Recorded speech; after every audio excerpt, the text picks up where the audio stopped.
Speaker Ekwe Ethuro has declined to adjourn a special sitting on the Election Law Amendment Bill as senators raised concerns over the heavy police presence around the Parliament buildings, which has now been cleared. Let's listen in to some of what the senators had to say. Mr. Speaker, all the roads leading to this Senate are barricaded. And Mr. Speaker, if it is not by your order, could you therefore confirm to this House that this Senate has lost its independence from the executive and that we have now been held captive?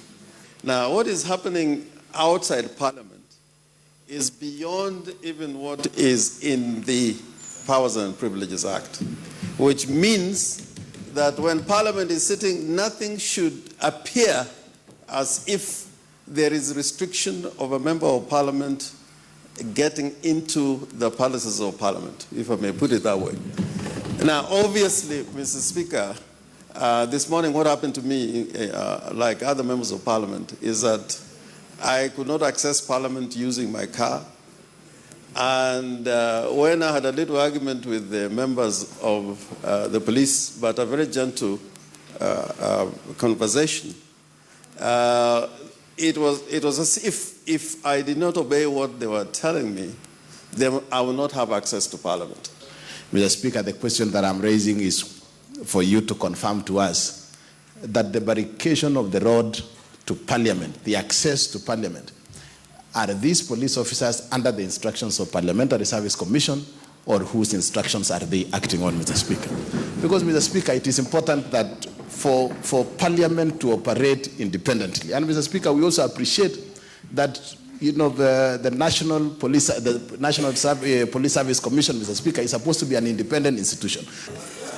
Mr. Speaker, on this issue of barricading Parliament, Mr. Speaker, I request that you direct that the committee in charge of Interior, the Committee on Security, under our experienced Senator Yusuf Achi, takes action on this issue.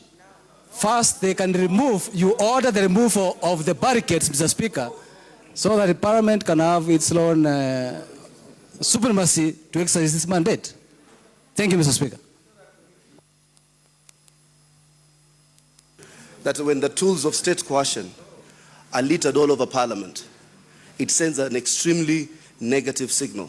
If they want to do it, if the National Assembly is meeting, let them do it. But, Mr. Speaker, for the sake of this Senate, let there not be police presence. Senators are friends in addition to the fact that they are adversaries in their own political terms. It is wrong, immoral for the police to barricade the road to Parliament. This Parliament is a Parliament in a democratic order, and we are not about to reverse it. So, Mr. Speaker, I suggest what Senator Wetangula suggested, that we adjourn until the police removes the barricade, so that people can see that we are in an atmosphere of democracy, that democracy is not only being practiced, but being seen to be practiced. Yes. But when I was coming in, Mr. Speaker, what message are you sending when I see images that there is a barricade by police? What does the police need to be in Parliament for? So, Mr. Speaker, can you order that so that we can then come back? Because Kenya is not about to be a police state. Well, those are the latest from Senate, where the senators were actually raising concern around the barricading of the roads. And we now want to cross over to Parliament, where we have our reporter Patrick Amimo joining us live. And good afternoon, Amimo. Just paint for us a picture of what's currently happening where you are. Thank you, Abi. Indeed, after members of the Senate did express concern about the police presence around Parliament, the Speaker of the Senate, Ekwe Ethuro, directed that the police should be removed, and they've left the venue. Now, Parliament Road, Harambe Avenue, they are all clear to members of the public, and vehicles are moving without any hindrance. Initially, the area had been barricaded, approaching from our Intercontinental Hotel, even accessing it through Harambe Avenue. It was blocked by the police with their vehicles, and they were had water cannons plus those anti-riot police officers. But after members expressed concern about it, the Speaker said he had not requested for the police presence and he wanted the senators to transact their business in a sober manner, because he said the Senate is a house of sobriety and they deliberate their businesses without any skirmishes. So that is what happened. But as it were, the election laws is one of the things that has really raised concern in the last 1 week after the National Assembly did pass the amendment laws, and that necessitates the special Senate sitting today. And we are waiting the Speaker to table that particular election amendment law to the House for the first reading. It's after that the Senate's Justice Committee, Senate's Legal Affairs Committee will now invite stakeholders to give their views on that particular election amendment laws. And in fact, at County Hall here, I have at least the President of the Law Society of Kenya, who are among the stakeholders that have been invited by the Senate's Legal Affairs Committee, and they've heeded to the call. Just Mr. Isaac Okero, just looking at it, you had an invitation, and I see you already at the County Hall waiting to present your views to the Senate. Why did you feel it important to honor these summons? Well, I think it's important that the voice of the public is heard. This is what public participation requires by Constitution. In fact, I had to break my holiday and catch a flight to Nairobi to make sure that the representations made on behalf of the LSK can be made by me. Yes. Indeed, looking at it, these laws have really been, they've caused temperatures to rise across the country. What is maybe the society's view about it? Because you heard other people say maybe the president should not assent to it, or probably the Senate should exercise sobriety and maybe deliver it to mediation committee because it was a negotiated document. I don't know, what is your concern, maybe as an individual, over these particular concerns that have been raised about these election laws?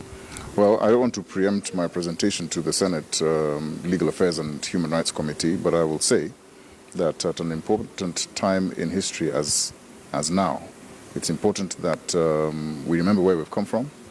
We must remember what we have gone through. We must also remember what the Constitution provides, particularly at Article 38 and Article 81, in fact, the whole of Chapter 7. And that should guide us in a determination of how the preparations of elections and the staging of elections should be done. Elections are not about political parties or indeed about politicians. The election is about the nation and about the citizens' right to participate in the election, in a free and fair election, the process of which must be credible, transparent, accountable, and verifiable. And that is why whenever there is a discussion by the various political forces as to how to prepare for an election, consensus really must be the only way, because you want to carry the entire nation with you. Indeed, those are the views of the LSK president, Mr. Isaac Okero, and in fact he's been invited here and he's come to share his views. In fact, with me again we have here the SUPKEMs.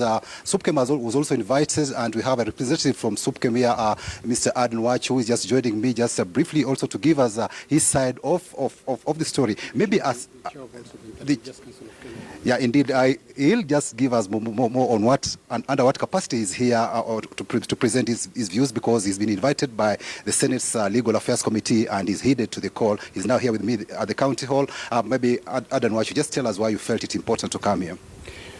Thank you. I felt it important to be here because it is important to be here. This is a time as a nation we are gravitating around our safety, and it is paramount that we must attend to these type of invitations and address to the best of our knowledge and understanding. Now, I am here as the Secretary General of the Supreme Council of Kenya Muslims and also the Chair of the Interreligious Council of Kenya. I do not want to preempt my presentation to the Senate Committee, but then what I want to say at this juncture is to call upon the opposition leadership and the government to exercise sobriety and not allow emotions to overcome reasons at this trying moment in our lifetime. It is very important if we get together and sort out our problems, and that can only be done if we do a dialogue. That is what, as religious leaders, we would heavily like to gravitate around this session today, principally dialogue, and bring the government and the oppositions together and see where we think that same law which we jointly passed needs requirement, and I think we can be able to overcome.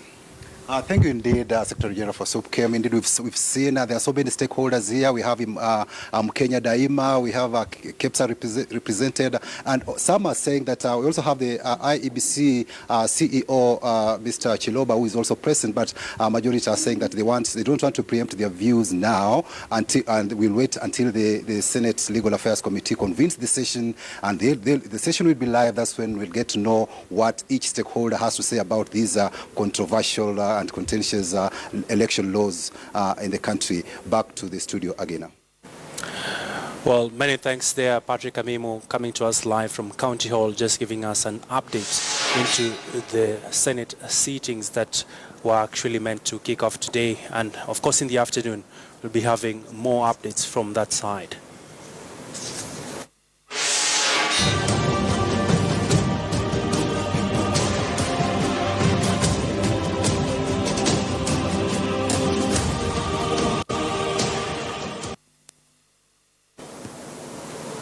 Well, let's now turn our attention to the ongoing doctor strike. And as the doctor strike enters its fourth week, it is emerging that patients have opted to seek treatment elsewhere and wards in public hospitals remain virtually empty. Our reporter Nick Wambua has been on this beat and now joins us live for more. And good afternoon, Nick. Just give us a picture of which hospitals you visited so far and what is the situation at the moment? Thank you very much, Abi. And early this morning, we embarked on this issue just to check on the hospitals around town to see what is happening, and majorly the biggest hospital, referral hospital, that is Kenyatta National Hospital, just to see what has been happening. And just on arrival, Abi, the fact is that the management or the hospital management does not want any media persons, especially with cameras, just to access the institution, because when you're trying to just to paint the picture, they are fearing that they have their own fears that we do not know. But I was able to go around the hospital in some of the wards, and the fact is that the hospital is almost just like a skeleton compared to the situation in the normal days, because most of the wards are barely empty, and with the big population that usually visits Kenyatta Hospital when the situation is normal. Right now it is a different case, because most of the patients are now opting to go to some other hospitals other than Kenyatta National Hospital, which delivers which is usually visited by most of the patients referred from other hospitals and also from here in Nairobi. But in Abi, we also visited Mbagathi Hospital, whereby we were also denied access. This because they do not, still again, maybe do not want us to show what is happening inside that hospital. But then, if you look at the number of patients that are visiting the hospitals, that is both Kenyatta National Hospital and Mbagathi Hospital, it is that the number of patients, if you look, it is quite very small, because in around 10 minutes, you could see around 3 patients, unlike the other days, whereby it is usually a beehive of activity, patients going in and out. And also, if you look at the patients that are coming in, they also report that some doctors are being called in to check on some of the very serious cases that are happening, despite the fact that they are on strike. And with some reported cases of KDF offering services in Kenyatta National Hospital, some doctors are being called in to come and check on some of the serious issues that are happening. But then after that, they just go away, they just disappear, and that makes them, because them staying in the hospital, it makes them an easy target. So, Abi, the situation, it could get worse if the Pharmaceutical Society of Kenya gets involved in the strike, as they had earlier announced, because they say that come 3rd January, if the government does not adhere to the CBA, to have the salaries of the doctors raised by 300%, then they're also going to join in the strike and make sure that there's a total paralysis in the health sector in the country. Back to you, Abi. Well, many thanks there, Nick Wambua, just giving us the latest updates in regard to the doctors' strike. Of course, we continue to train our cameras on this developing story, which has sent a number of patients to seek alternative services across the medical sector. And that is that update from the health sector.